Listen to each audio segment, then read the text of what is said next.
What's your most I should not have survived moment? Story 1. I was staying at my cousin's house for a work transfer when her ex-boyfriend decided to turn my life into a crime documentary pilot episode. This dude was completely unhinged. Alcoholic, drugged out, violent, stalking her after she kicked him out. Real restraining order, should have been stapled directly to his forehead type of guy. He saw me moving my stuff into her house and apparently decided I was the new boyfriend. Spoiler, I was not. Unfortunately, psychologic doesn't exactly go through peer review. So one night I pull up outside the house and this dude jumps me from behind out of nowhere and slits my throat.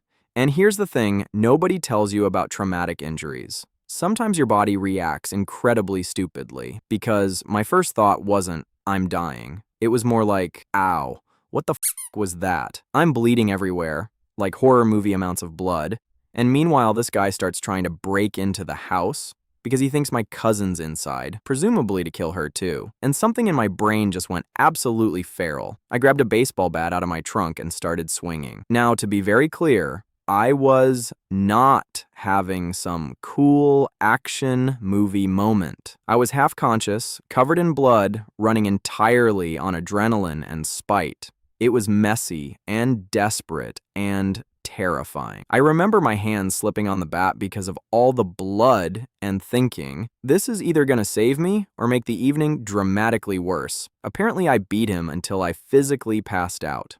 When I woke up, I still wasn't thinking clearly because surprise, massive blood loss is apparently bad for cognition. So instead of calling an ambulance like a normal person, I went inside, cleaned myself up a little, and drove myself to the hospital.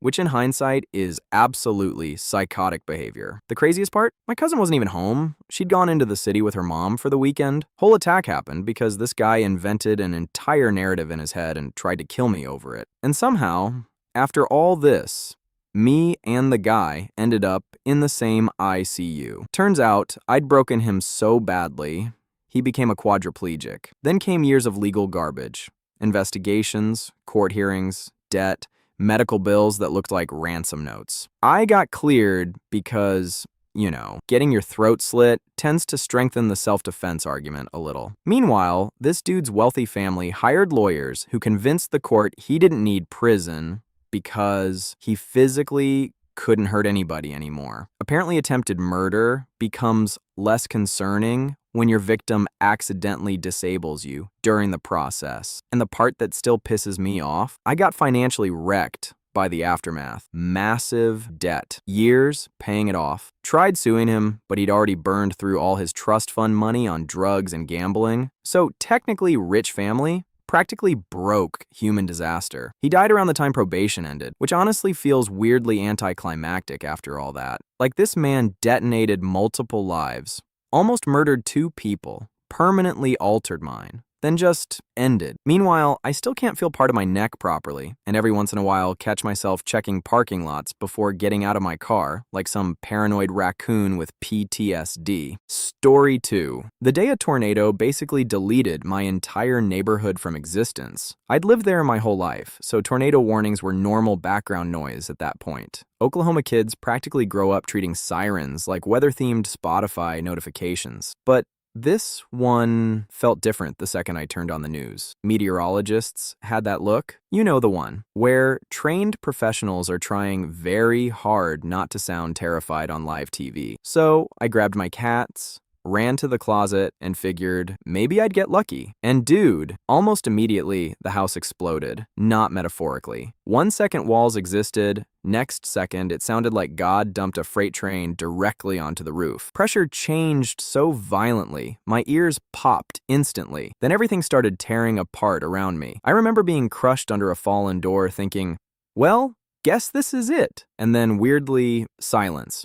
Not total silence, but that eerie post-disaster quiet where your brain hasn't caught up yet. I pushed the door off me and looked around expecting wreckage inside the house. There was no house anymore. I'm not exaggerating when I say the closet was basically the only thing left standing nearby. Just this pathetic little chunk of survival surrounded by absolute devastation. My living room? Gone. My room? Gone. Neighborhood? Flattened. I had to climb out through the back because debris blocked everything else. And I wasn't wearing shoes either, which suddenly became a huge problem because the entire ground was covered in mud, shattered wood, nails, glass, and downed power lines hidden underneath everything. So now I'm wandering barefoot through tornado rubble, playing the world's deadliest version of The Floor is Lava. And the power lines, man, that part still gets me. You couldn't even see most of them. Just cables, hidden under sludge, waiting to kill whoever stepped wrong. I remember moving one tiny, careful step at a time, thinking, imagine surviving the tornado just to get electrocuted in your own front yard. Absolutely not. When I finally got clear enough to see the neighborhood properly, it honestly didn't even look real anymore. It looked post-apocalyptic. Houses erased down to foundations. Cars folded around trees. Everything familiar suddenly gone. My neighbor spotted me and threw me a trash can lid to stand on because the ground wasn't safe. Which sounds insane until you realize we were all improvising survival at that point. So there I am, standing barefoot on a trash can lid in the middle of what used to be my neighborhood, waiting for help, while debris and insulation drift through the air like snow. Then later came the part that hurt worst. The cats were gone. We searched forever. Months later, after moving into a new house, we actually found one of them alive through a shelter website somehow, which honestly felt like a miracle after all that destruction. The other 3 didn't make it, and that still wrecks me to think about. People always focus on the tornado itself, the noise, the destruction, the fear, but honestly, the strangest part is afterward, realizing entire pieces of your life are just missing now. Streets, homes, pets, people. Moore lost 24 people that day. And even now, it's hard explaining what it feels like watching your entire town get turned into splinters in under an hour while you stand there barefoot, wondering why you happen to survive. Story 3. When I was a kid, a car literally crashed through my house and hit me while I was sitting on the couch watching TV, which sounds fake even when I say it out loud. Like, that's not a real fear anybody has. You worry about storms, burglars, maybe the house catching fire. Nobody's sitting there like, man, I hope a Buick doesn't enter the living room today. But nope. Random dude loses control, car comes straight through the wall, hits me, keeps going through another wall into the garage, and somehow ends up resting on top of my lap, pinning me into the couch cushions like the world's most aggressive recliner feature. And dude, the pain was unreal. Like reality-breaking pain. I'm not even gonna get graphic, because honestly, my body already did enough performance art that day. I was trapped under that thing for over an hour, while emergency crews tried to cut me out. And most of it is just fog in my memory. Sirens, yelling, drywall dust, everywhere, me fading in and out thinking, this is such a stupid way to die. Like, imagine explaining this in heaven. How'd you go? Toyota entered my living room at Mach 2. But the weirdest part wasn't the pain. It was what happened after. At some point, everything just softened. The agony faded away, and this insane calm rolled over me. Like my body was offering me an exit door. I remember realizing that if I just let go, all the pain would stop. No fear, no panic. Honestly, it felt warm, peaceful, like floating in dark water after struggling too long. And I started slipping into it. The world got quiet, vision tunneling. Everything fades black around the edges. I genuinely think I was halfway out the door. Then suddenly, I hear this firefighter screaming at me to stay awake, like full command voice directly into my soul. And boom, pain slammed back into me instantly. Every nerve lit back up like somebody plugged me into a car battery. I didn't really process what happened until years later, though. As an adult, it finally clicked that I wasn't falling asleep. I was dying. And some exhausted firefighter basically yelled me back into existence while standing in the wreckage of my living room. Story 4. We hit black ice doing highway speed and went straight through the guardrail like the car had just collectively agreed. Nah, roads are optional now. Next thing I know, we're flying off a 40-foot drop, and I'm having that horrifyingly calm thought of, so this is how people end up on local news graphics. The crash itself was chaos. Metal screaming, glass everywhere, my brain bouncing around my skull like a Windows screensaver. Then silence. Just this creepy dead quiet, except for the engine ticking and my friend groaning somewhere. I looked down and saw part of the car door shoved through my leg. And listen, adrenaline is a scam, because at first I barely felt it. My brain literally went, well, that seems suboptimal. So I pulled my leg free. Horrible decision, by the way. 0 stars. Do not recommend. And blood immediately started spraying out like somebody turned on a sink faucet. Just pouring. That was the exact moment I thought, oh, I'm dead. Not scared even, more annoyed. Like seriously? Survived all the dumb teenager stuff just to bleed out in a ditch because the road got a little shiny? But then my brain switched into this weird objective mode. I figured, okay, maybe I can make it back to the highway before I pass out. So I climbed this muddy embankment with one leg basically uninstalling itself while leaving a full blood trail behind me, like a wounded raccoon in a horror movie. Somehow I made it to the road and flagged down this truck before collapsing. I apparently died in the ambulance for a bit before they brought me back, which feels incredibly inconvenient in retrospect. Imagine medically dying while some paramedic is trying to ask you paperwork questions. The craziest part though, firefighters followed my blood trail back down to the wreck and found my friend still trapped in the car. They said they probably wouldn't have spotted it right away otherwise because the car was buried down off the cliff in the dark. So yeah, mission accomplished, I guess. Almost bled to death, temporarily died, climbed a cliff like a leaking extra from The Walking Dead, and somehow still lived long enough to get hospital bills afterward, which honestly feels like the most American ending possible. Story 5. I was the director of a major museum, giving a wildly controversial presentation in the Deep South about evolution and medical science, which already felt like I was speedrunning ways to get yelled at by strangers. I was nervous as hell walking on stage, like smiling politely while internally preparing to get called Satan's librarian. Then, bang, right in the middle of my head, not metaphorically either, a literal explosive crack inside my skull so loud and violent my first thought was, well, somebody shot me. And honestly, fair assumption. I'm standing on stage in front of a crowd talking evolution in a county where half the audience probably thought Darwin invented communism, so my brain instantly goes, yep, this tracks. I hit the floor, hard. Couldn't feel my body dropping, but somehow knew I was down. Vision goes blurry and red, people screaming, ears ringing. And in those few seconds while I'm fading out, I fully accept I'm dying. Weirdly calmly too, like, damn.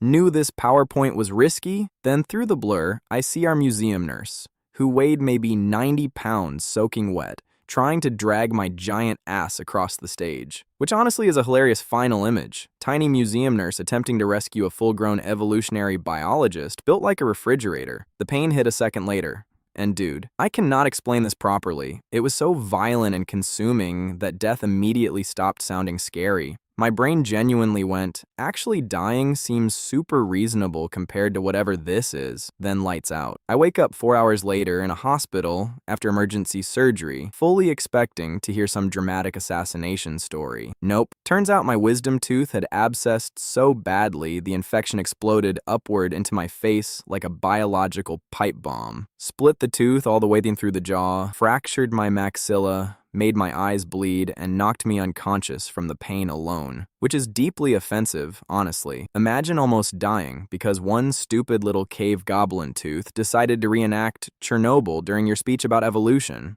And while I was unconscious, they apparently pulled the tooth and drained the infection without anesthesia because there wasn't time, which somehow makes the whole thing feel even more medieval. Like, I didn't survive modern medicine. I survived being repaired by blacksmiths. What's really messed me up long-term, though, is the PTSD from it. Every tiny tooth twitch now feels like the opening note of a horror movie. I go to the dentist constantly. I've genuinely considered just removing all my teeth preemptively, like some paranoid Appalachian shark. And honestly, if you'd felt your skull explode because of a molar, you would too.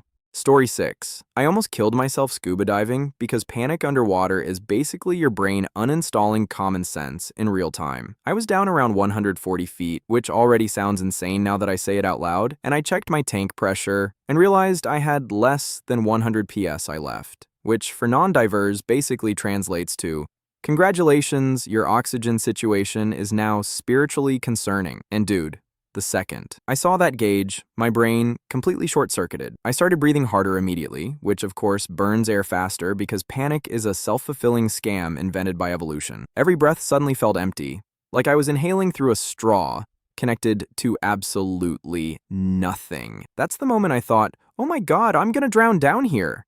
And instead of calmly handling the situation like trained divers are supposed to, my survival instincts grabbed the controls and slammed every wrong button possible.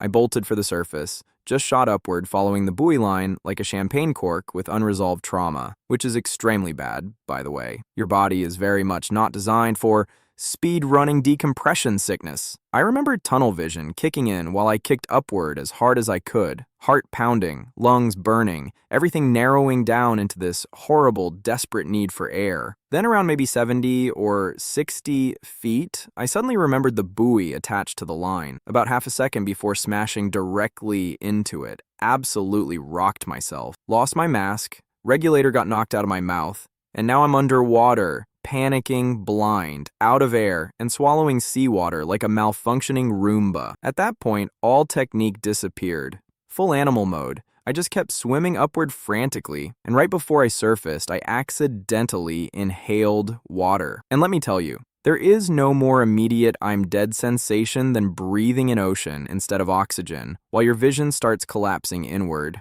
I genuinely thought those were my last few seconds. Then, somehow, I broke the surface, and the dive boat was right there. Crew hauled me out while I coughed up water and tried not to pass out on deck looking like a drowned Victorian child. Ended up in the hospital afterward with the bends and coughing blood because apparently nearly exploding your bloodstream with nitrogen bubbles is medically frowned upon. And honestly, the thing I remember most isn't even the pain. It's the tunnel vision, that awful narrowing feeling where the world starts dimming around the edges and your brain quietly realizes you may have just made your final mistake. Story 7. About 25 years ago, my buddy and I were just doing normal 17-year-old small-town nonsense, driving aimlessly down back roads at night, talking about absolutely nothing important. Girls, music, stupid school drama, probably arguing over which fast food place was still open. Completely ordinary night. Then the road ended. Not metaphorically either, just straight up ended. Pitch black outside, unfamiliar road, no warning signs we noticed, and suddenly the truck drops and starts flipping end over end into a canal, like the universe hit fast forward. And weirdly, at first, no panic. We weren't even going that fast. Seatbelts work. We're hanging upside down afterward like two confused bats thinking, holy shit, that was crazy. Then reality slowly loaded in. We're upside down, underwater, and sinking. Pitch black, too.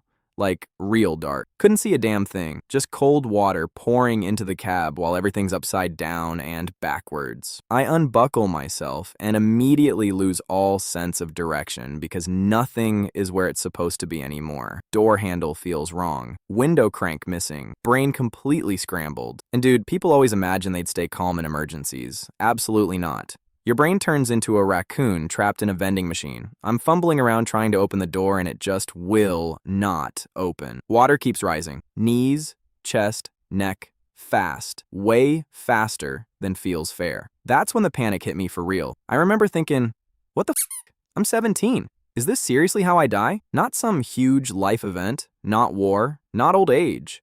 Just drowning upside down in a pickup truck because we took the wrong road. And the weirdest part was my brain splitting in half. One side was pure terror, animal panic, need air now. The other side got weirdly calm, like disturbingly calm, just accepting it. Thinking, well, okay, so this is the ending then. The water reached my neck and my stupid door still wouldn't budge. I genuinely thought those were the last few seconds of my life. Then I hear my buddy yell, I got the window! Let's go! At that point, the cab's completely underwater. No more air left. I scramble across the seat underwater, feeling around blindly until my hand finds the opening. Then suddenly, I'm pulling myself out into the canal and swimming upward in total darkness. I remember breaking the surface and sucking in air like I'd never breathed before in my life. We climbed up onto the embankment soaked and shaking and just stared at each other like, did that seriously just happen? And the creepiest part? I almost died in that same canal again 4 years later. At that point, I'm pretty sure the canal itself had a personal issue with me specifically. Alright, I'm officially never going outside again. Thanks for watching, stay hydrated, and try not to end up in a Reddit survival story.